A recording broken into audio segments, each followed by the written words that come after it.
Jusqu'à ses 60 ans, Mathilde s'appelait encore Jean-Pierre. Mais à l'été 2010, il décide de changer de sexe et de devenir une femme. L'opération a lieu en Thaïlande pour échapper à la procédure française qu'il juge trop lourde avec son cortège d'évaluation par des psychologues.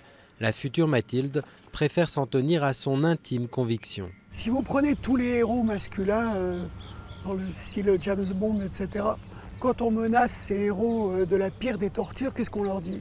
On va te les couper. Moi, je le demandais. C'est pas un changement de sexe, qui est un terme que j'aime pas trop, parce que ça fait un peu changement de pièce détachée, quoi. Mais c'est pas le cas. C'est vraiment changer de genre, en fait, et réassigner le sexe au genre, celui qu'on a choisi.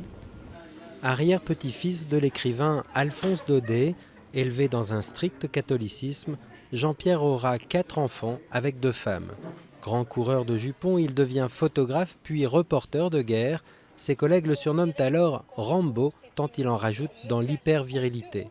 Mais sa moitié femme reste toujours en embuscade. Quand je partais, que ce soit au Nicaragua, en Angola ou dans des terrains de guerre qui étaient compliqués quand même, le soir quand je rentrais, j'avais généralement un foulard au pire et une robe au mieux. Et voilà, je décompressais en étant l'autre, en étant enfin Mathilde le soir. À son retour de Thaïlande, Mathilde entame ses démarches pour entériner son changement d'état civil. Elle l'obtiendra en 1 an, un quasi-record en la matière. Et pourtant, presque chaque étape pour se faire admettre dans sa nouvelle vie reste une bataille, mais rien à voir avec la majorité des 10 à 15 000 trans de France. Je suis une famille aisée, socialement privilégiée.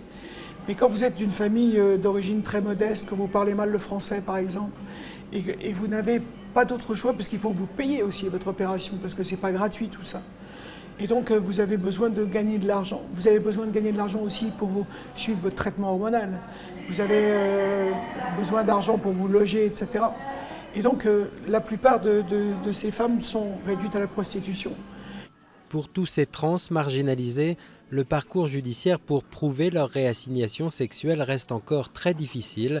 Certains tribunaux exigent parfois une stérilisation avant de se prononcer, une mesure que le Parlement pourrait bien faire disparaître dans le cadre de la loi Justice pour le XXIe siècle.